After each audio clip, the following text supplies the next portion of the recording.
오늘 마태복음 9장 9절에서 13절까지의 말씀을 저와 여러분이 한번 교독한 후에 하도록 하겠습니다. 예수께서 거기서 떠나 지나가시다가 마태라 하는 사람이 세간에 앉은 것을 보시고 이르시되 나를 좇으라 하시니 일어나 좇으니라.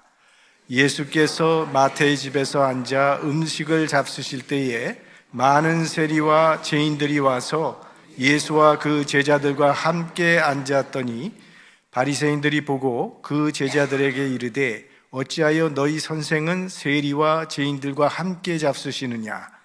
예수께서 들으시고 이르시되 건강한 자에게는 의원이 쓸데없고 병든 자에게라야 쓸데있느니라. 다 같이요.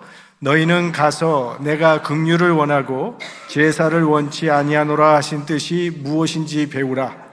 내가 의인을 부르러 온 것이 아니요 죄인을 부르러 왔노라 하시니라. 아멘. 자, 마태복음에는 이 예수님의 제자 이름을 마태라고 기록을 했습니다.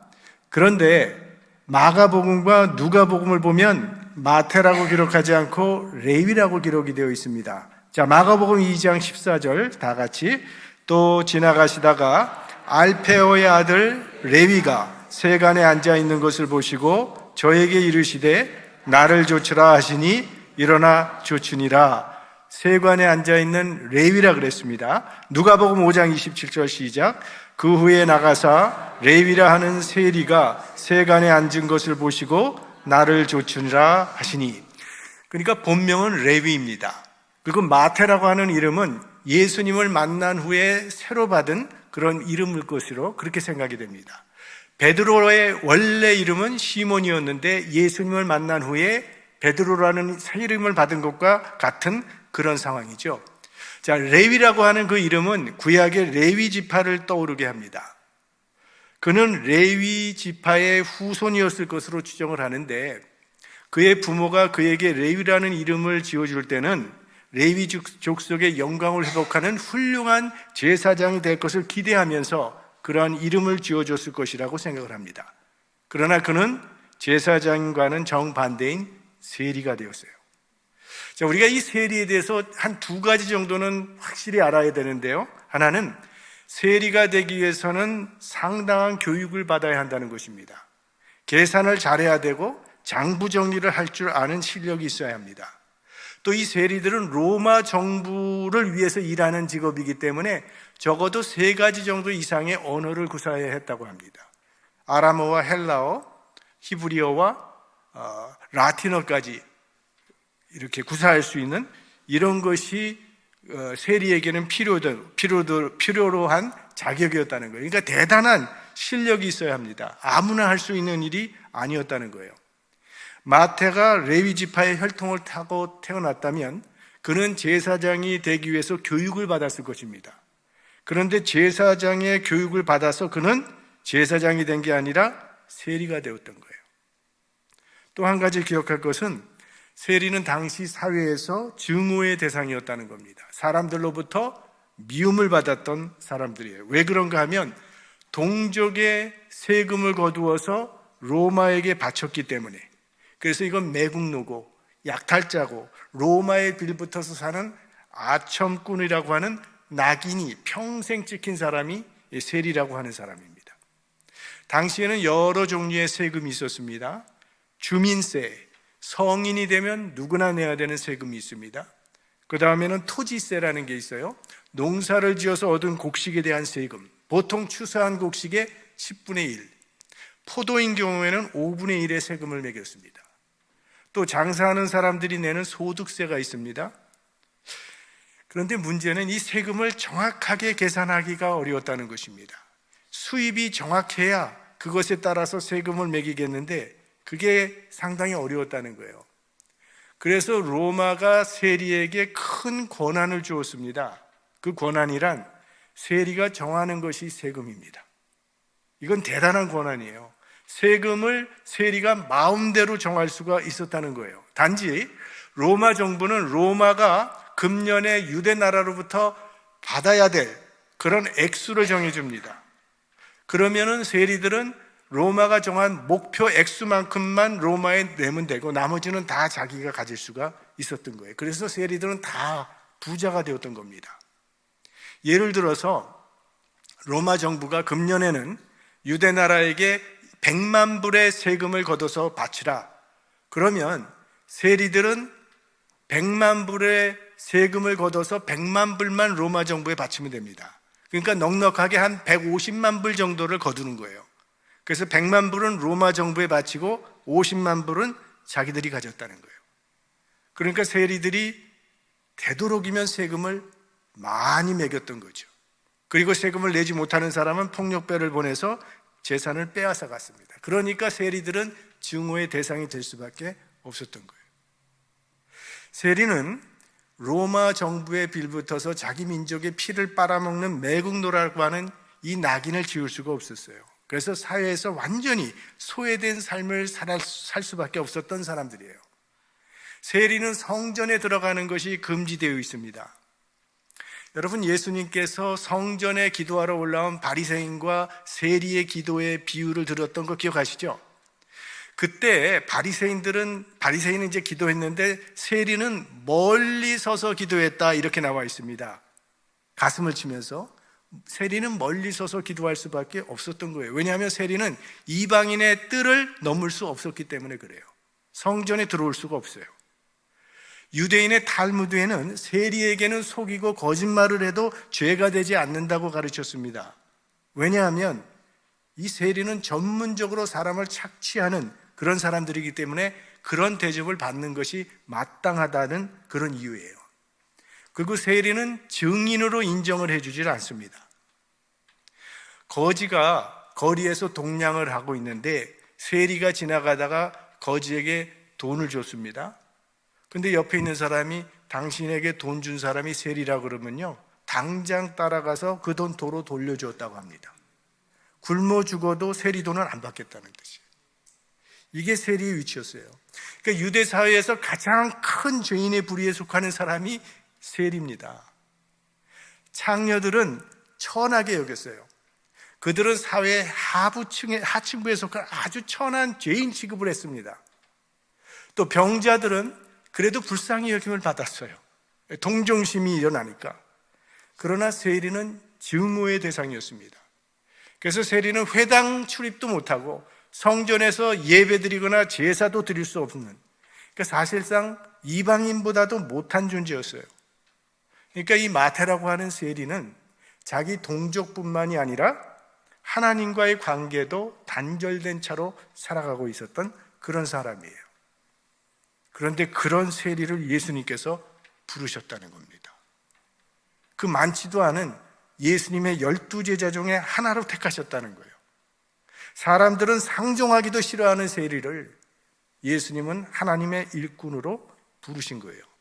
그러니까 그 당시에 무리들에게는 이건 스캔들 중에 스캔들이고요, 예수님의 제자들에게도 큰 충격이 되었어요. 예수님의 12제자 중에 한 사람이 열심당원 시몬, 로마를 증오하는 사람 아닙니까? 이 사람이 로마의 앞잡이 역할을 하던 마태를 받아들이기가 얼마나 어렵겠어요. 그런데 우리 예수님께서는 세리에 대해서 한 두 가지 태도를 보이십니다. 민중을 착취하고 자기 배를 채우는 세리의 죄는요, 신랄하게 책망하셨어요. 그러나 인간 세리는 영접하셨습니다. 우리가 해방신학이라는 말을 들어보셨을 겁니다. 출애굽에 대한 이야기를 하면서 억눌린 자, 억압당하는 자에 대한 이야기들을 많이 하죠. 그리고 압박당하고 착취당하는 사람들의 편에 선다는 그 해방신학의 뜻은 참 좋은 뜻이라고 봅니다. 사실 복음적인 교회에서 그런 면에 소홀했다는 점은 우리가 인정을 해야 합니다. 그러나 그게 전부가 아니라는 거예요. 예수님은요, 억압당하는 자뿐만이 아니라 억압하는 자도 사랑을 하셨고, 착취당하는 사람뿐만이 아니라 착취하는 사람도 사랑하신다는 사실을 우리는 간과해서는 안 됩니다. 예수님은 세리가 착취 계급이라는 것을 알고 계셨어요. 그러나 그 세리도 사랑하셨어요. 그리고 그들에게도 복음을 전하셨고 그들도 제자로 삼으셨다는 거예요. 그들은 착취하는 계급이니까 제거되어야 할 대상이라고 말씀하시지 않았다는 겁니다. 여기에 해방신학의 위험성이 있는 거죠. 해방신학이 약자의 편을 들었다고 하는 면에서는 칭찬받을 만하지만 강자들은 제거되어야 할 존재처럼 취급했다는 것이 하나님의 사랑을 오로지 약자들에게만 국한시켰다는 점에서 해방신학의 문제점이 거기 있는 겁니다. 예수님께서 베들레헴 마구간에 탄생하셨을 때 그 아기 예수님을 만나기 위해서 왔던 사람들 가운데는 양치기도 있었지만 동방박사도 있었다는 거예요. 가장 낮은 계급의 사람도 있었지만 가장 최고급의 사람도 있었다는 거죠. 이 두 부류의 그룹이 모두 환영을 받았다는 겁니다. 기독교는 모든 사람이 사랑의 대상이며 구원의 대상입니다. 자, 그러면 예수님께서 세리를 제자로 부르신 데는 이유가 있었을 것입니다. 예수님께서 마태를 부르실 때 오늘 본문에 우리가 읽은 대로 보면 나는 의를 부르러 온 것이 아니라 죄인을 부르러 왔노라고 말씀하신 것을 보면 마태도 다른 세례들처럼 부정축제를 했던 죄인이었음에 틀림이 없습니다. 근데 왜 예수님께서 마태와 같은 세리를 부르셨는가 하는 것이죠. 마태는 마태복음의 저자입니다. 이 마태복음을 읽어보면, 그리고 사복음에 다 보면 마태에 대한 설명이 별로 없습니다. 다른 12제자 베드로나 야고보나 요한 같은 이런 제자들처럼 이야기가 많이 나오는 사람이 아닙니다. 그런데 마태가 성경에서 숨기지 않고 드러내고 있는 한 가지의 사실이 있는데, 그거는 자신의 신분이 세리였다고 하는 사실은 마태복음에 보면 그걸 드러냅니다. 그 사실 한 가지만을 드러냅니다. 자, 마태복음 10장에 보면 예수 그리스도의 12제자의 이름이 쭉 나오는데 여러분 그동안 읽어보셨지만 아주 간단합니다. 베드로, 야고보, 그의 동생 요한 이런 식으로 간단하게 나오는데 이 마태가 자기 이름을 쓸 때는 자기 이름만 쓰지 않고 한 가지를 더 붙인다는 겁니다. 자, 마태복음 10장 3절에 예수님의 12제자 중에 한 부분입니다. 같이 보겠습니다.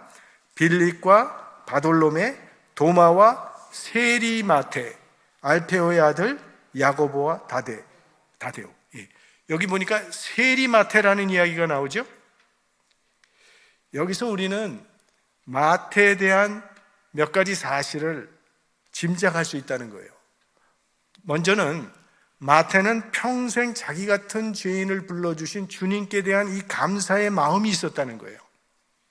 마태는 객관적으로 자신의 모습을 평가할 때 자기는 절대로 하나님의 사랑을 받을 만한 자격이 없다는 것을 누구보다 잘 알았어요. 그런데 그가 예수 그리스도의 제자가 될 수 있었던 것은 오직 주님의 은혜였다는 거예요. 그러니 무슨 할 말이 있겠습니까? 그저 감사할 뿐이죠. 그래서 자기 이름을 소개할 때 딱 그거를 소개하는 거예요. 세리 마태. 나 같은 죄인을 불러주신 주님의 은혜에 감사해서 그는 모든 것을 버리고 주님을 따랐던 제자. 그가 마태입니다. 우리도 사실 마찬가지 아닙니까?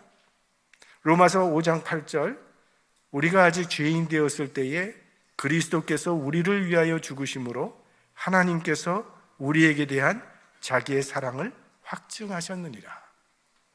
우리가 죄인 되었을 때 하나님께서 우리를 사랑하셨다는 사실 앞에서 우리는 할 말이 없는 사람들이죠.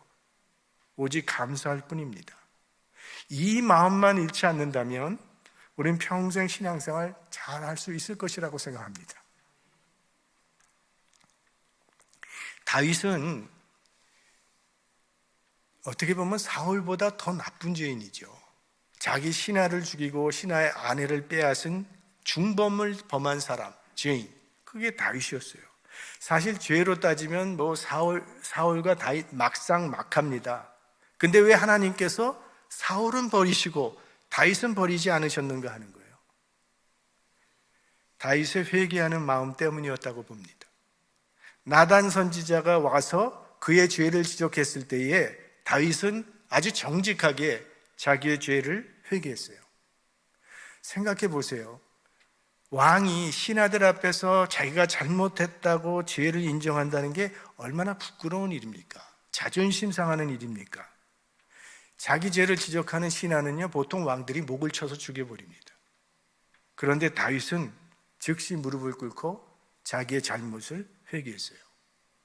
시편에 나오는 다윗의 시를 읽어보면 그 중에는 얼마나 많은 눈물의 시가 많은지 몰라요. 눈물의 사람입니다, 다윗은. 얼마나 많은 눈물을 흘렸는지 그의 침상이 젖었다고 적혀 있어요. 왜 그렇게 눈물을 많이 흘렸는가? 자신의 죄를 회개하며 흘린 눈물이었어요. 결국 하나님의 마음을 움직이는 것은 회개하는 마음이라는 거죠. 나는 용서받은 죄인이라는 이 사실을 기억하고 회개하는 겸손한 심정으로 살아가는 사람, 하나님께서 사용하신다는 거예요. 그것이 예수님을 따랐던 마태의 심정이었습니다. 또 한 가지, 마태는 세리였지만 오늘 본문을 잘 보시면 마태의 중심이 주님을 향하고 있었다는 겁니다. 자, 아까 마태복음 9장 9절 말씀을 다시 한번 보겠습니다. 같이요. 예수께서 거기서 떠나 지나가시다가 마태라 하는 사람이 세간에 앉은 것을 보시고 이르시되 나를 좇으라 하시니 일어나 좇으니라. 여기 본문에 보면 예수님께서 지나가시다가 세간에 앉은 마태를 보러 왔다고 기록하고 있는데요, 이건 오늘 지나가다가 처음 보았다는 그런 이야기가 아닙니다. 마태는 가버나움 세간의 세리입니다. 이 가버나움은 예수님의 선교 본거지입니다. 예수님이 거기서 사역을 많이 하셨거든요. 그러니까 예수님은 늘 그곳에 앉아서 세리 일을 보고 있는 마태를 알고 계셨던 거예요. 그리고 마태도 예수님을 알고 있었을 겁니다. 그리고 예수님의 말씀도 들었을 거예요.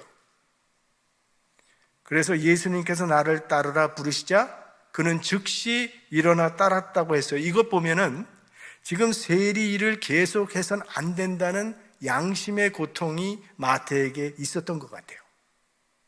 그가 자신이 하는 일이 아주 만족스럽고 행복했다면 예수님께서 부르시되 이렇게 즉시 직업을 팽개쳐 버리고 따르지는 않았을 거예요. 물론 그는 물질주의자였습니다. 그렇지 않았다면 그가 세리라는 직업을 택했을 리가 없어요. 처음에는 그런 마음이 있었기 때문에 세리라는 직업을 택했던 거예요. 하지만 그런 일을 하는 가운데 그의 영혼의 갈등과 고통을 경험하게 되었던 거죠. 제사장 교육을 받은 사람이 세리가 되었으니 그 일을 하는 게 얼마나 갈등이 많았겠습니까? 마치 신학 교육을 받은 사람이 다른 일을 하고 있으면 마음에 늘 괴로움이 있는 것과 같은 거죠. 아마 마태의 마음속에는 언젠가는 내가 지금 하고 있는 이 일을 떠나야겠다고 생각하는 그런 마음이 있었던 것 같아요. 그 속마음을 보시고 예수님께서 나를 따르라 말씀하신 것이고, 그때 마태는 즉시 일어나서 예수님을 따랐던 거죠. 그 일생 변함없이 주님의 제자로 살았어요. 마태는 세리였습니다. 사람들의 멸시의 대상이었어요. 그러나 그의 중심은 하나님을 향하고 있었어요. 그런 마태의 중심을 보시고 예수님께서 그를 제자로 부르신 겁니다. 사람들은 보통 외모로 사람의 가치를 판단하기 좋아합니다. 저 사람의 사회적 지위가 무엇인지, 저 사람의 재산의 규모는 어느 정도 되는지, 저 사람의 학력은 무엇인지, 이런 걸 통해서 크게도 보고 작게도 이렇게 기준을 가지고 있는데, 사실 그래서 사람마다 이런 것들 잘 갖추기 위해서 노력을 많이 하며 살지 않습니까? 특별히 우리 한국 사회는 지금 외모 중심적인, 외모에 대해서 너무 판단하는 게 많아요. 왜 그렇게 얼굴을 뜯어 고치는 겁니까? 한때는 그 중국 사람들이 그렇게 많이 뜯어 고치러 와가지고 공항에 출국할 때 문제가 그렇게 많았대죠. 여권 사진이 영 같질 않아서, 그래서 성형 의사가 인증서까지 첨부해줘서 출국했다는 그런 얘기를 듣는데요. 하나님은 우리의 중심을 보십니다. 신앙생활은 내 영과 하나님의 영이 만나는 거예요. 중심과 중심의 만남입니다.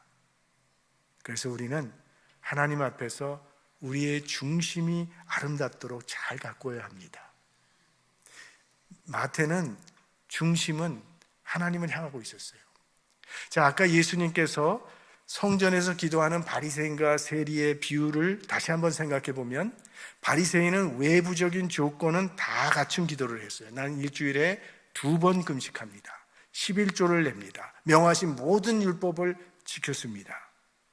그러나 세리는 고개를 숙인 채 가슴을 치면서 나는 죄인이라고, 불쌍히 여겨달라고 그렇게 기도했다고 그랬어요.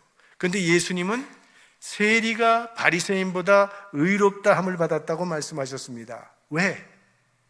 하나님은 중심을 보셨기 때문이죠. 중심을 보셨기 때문이죠. 비록 우리가 큰 일은 할 수 없더라도 우리의 중심이 하나님을 향하고 있다면 하나님은 우리 마음의 중심이 담긴 그 사랑과 헌신을 기뻐 받아주신다는 거죠. 예수님은요, 중심이 떠나 있는 종교 지도자들을 많이 책망하셨어요. 마태복음 21장 31절 말씀입니다. 내가 진실로 너희에게 이르노니 세리들과 창기들이 너희보다 먼저 하나님의 나라에 들어가리라. 예수님의 말씀이세요. 그러니 그때 종교 지도자들이 얼마나 속이 상했겠어요. 예수 죽이고 싶었던 거죠. 자, 복음서에 등장하는 세리는 모두 3명이 나타납니다. 근데 흥미롭게 또 이 세리가 다 구원을 받았어요. 자, 여러분은 기억하십니까? 첫 번째 기억나는 세리, 여리고성의 세리장 삭개오. 그 다음에 두 번째, 예수님이 비유로 두셨던 성전에서 기도하는 세리. 그리고 마지막에 예수님의 제자 마태, 세리 마태. 근데 이 세 사람이 다 구원받은 것으로 성경에 나타나요. 자, 이제 마태가 예수님의 부름 받은 다음에 무슨 일을 했는지 아까 마태복음에도 나타나지만 누가복음에 조금 더 자세하게 나타나기 때문에 한번 5장 29절을 한번 같이 보겠습니다. 레위가 예수를 위하여 자기 집에서 큰 잔치를 하니 세리와 다른 사람이 많이 함께 앉았는지라. 그러니까 마태는요, 자기 같은 죄인을 불러주신 주님의 은혜가 너무 감사해서 예수님을 자기 집에 초청을 해서 큰 잔치를 벌인 것 같아요. 마태는 굉장한 부자입니다. 그러니까 이런 잔치를 벌릴 수 있었고, 손님들 중에는 자기 같은 세리들이 제일 많이 왔겠죠. 동료들이니까. 아마 그들에게도 예수님을 소개하고 싶은 마음이 마태에게 있었을 겁니다. 야, 우리 같은 세리들도 받아주는 랍비가 있어. 와서 한번 만나보라고. 그래서 많은 친구들이 와서 잔치를 벌이는데, 당시 유대 문화권에서 함께 식사를 한다고 하는 것은 대단히 중요한 의미를 가지고 있습니다. 함께 음식을 나누어 먹음으로 하나가 되는 그런 의미가 있었던 거예요. 예를 들어서 여기 빵 한 덩어리가 있는데 다 같이 그 빵을 뜯어 먹게 되면 그 빵 조각은 각 사람의 몸속에 들어가서 그 사람 몸의 일부가 되는 것처럼 빵을 함께 떼어 먹은 사람은 하나가 된다라고 하는 그런 사상이 있었어요. 우리나라에서는 뭐라 그래요? 한솥밥을 먹고 자랐다, 이런 얘기를 하는 거랑 같은 그런 의미죠. 그래서 유대인들은 하나가 되고 싶지 않은 사람과는 절대 음식을 함께 먹지 않습니다.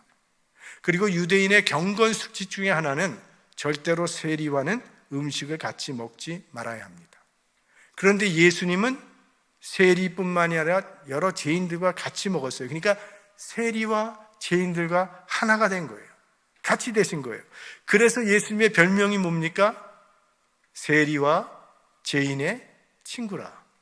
이런 별명을 예수님께서 받으셨잖아요. 예수님이 세리들과 함께 음식을 먹는 모습을 본 바리새인들이 어찌하여 너희 선생은 세리와 죄인들과 함께 잡수시느냐 하며 예수님을 비판했다고 그랬어요. 마태가 얼마나 미안했겠어요. 공연이 자기 때문에 예수께서 공경에 처하시게 되었으니 아마 몸둘 바를 몰랐을 겁니다. 그런데 오히려 예수님은 마태의 편을 드는 말씀을 하시는 거예요. 다 같이 보겠습니다. 예수께서 들으시고 이르시되 건강한 자에게는 의사가 쓸데없고 병든 자에게라야 쓸데있느니라. 이건 아주 이해하기 쉬운 상식적인 말씀입니다. 환자에게는 의사라는 존재가 절대적인 존재지만 건강한 사람에게는 의사는 별로 필요 없는 존재라는 거예요. 마찬가지로 자신이 의인이라고 생각하는 사람에게는 예수님은 별 의미가 없는 분입니다. 구원을 필요로 하지 않는 사람은 구세주가 필요 없기 때문이죠. 자신이 죄인임을 인정하는 사람, 그래서 구원이 필요한 사람에게만 예수님은 구주가 된다는 거예요. 우리가 왜 예수님을 간절히 찾지 않는지 아십니까? 우리가 죄인이라는 사실을 심각하게 깨닫지 못하고 있기 때문이에요. 이 죄 문제에 대해서 심각하게 생각하고 있지 않기 때문에 예수님이 필요한 존재로 느껴지지 않는다는 거예요. 사실 우리는 다 죄인인데, 그래서 우리는 다 예수님이 필요한 사람인데, 이 세리처럼 주님, 나는 죄인입니다. 제가 어찌하여야 구원을 얻을 수 있겠습니까? 이런 세리의 마음으로 주님께 나올 때 주님은 우리의 죄를 사하여 주시고 우리를 의의 길로 인도해 주신다는 겁니다. 마지막으로 오늘 너무나도 유명한 말씀을 예수님께서 하십니다. 마태복음 9장 13절 다 같이요. 내가 의인을 부르러 온 것이 아니요 죄인을 부르러 왔노라. 얼마나 이게 고마운 말씀입니까? 세리 마태는요, 이 말씀을 평생 잊을 수 없었을 거예요. 세리 마태의 인생을 송두리째 변화시킨 말씀이 바로 이 말씀이죠. 이후로 마태는 평생 빚진 자의 심정으로 주님을 따르는 제자가 되었습니다. 그리고 그 예수님과의 아름다운 추억을 마태복음이란 책에 남겼죠. 그래서 오늘 우리들도 마태복음을 통해서 마태가 만났던 예수님을 만나고 있는 것입니다. 이 세상에는 두 종류의 사람이 있습니다. 한 부류의 사람은 죄인이지만 죄인인지 모르고 살아가는 사람, 또 한 부류는 자신의 죄를 인정하는 죄인. 우리는 예수 믿고 죄 사함 받았습니다. 그러나 그것은 어디까지나 선언적인 의미입니다. 하나님께서 예수 그리스도의 십자가를 보시고 우리가 죄 없다라고 선언하신 것뿐이지 우리가 실제라고 죄가 없는 사람이 아닙니다. 우린 여전히 죄 가운데 살고 있는 거예요. 그래서 마틴 루터는 신앙인의 삶이란 끊임없는 회개와 참회다라고 말을 했어요. 사실 우리는 애통해야 할 충분한 이유가 있는 사람 아닙니까? 하루에 수십 번이라도 애통해야 할 이유를 가지고 있습니다. 물론 우리는 구원받기 위해서 애통하는 사람은 아닙니다. 하지만 구원받았기 때문에 애통할 줄 아는 사람이 되어야 한다는 것이죠. 하나님의 자녀가 되었지만 하나님이 원하시는 자녀의 모습에 미치지 못하기 때문에 우리는 늘 애통해야 할 것입니다. 사실 오늘도 우리는 참 부족하고 죄송한 마음으로 주님 앞에 나왔어요. 그러나 그런 우리에게 오늘 주님은 말씀을 하십니다. 나는 의인을 부르러 온 것이 아니요 죄인을 부르러 왔노라. 기독교 복음은 주님께서 우리 같은 죄인을 부르러 오셨다는 거예요. 그리고 이 복음은 우리가 예수님을 믿을 때 한 번 듣고 끝나서는 안 되고 평생 우리가 들어야 할 복음입니다. 그래서 오늘도 우리는 예수 그리스도의 보혈의 공로를 의지하여 이 자리에 나올 수 있게 된 것이죠. 죄에서 사함받고 예수 그리스도의 제자가 된 이 세리 마태의 감격이 오늘 우리의 감격이 될 수 있기를 주의 이름으로 축원합니다.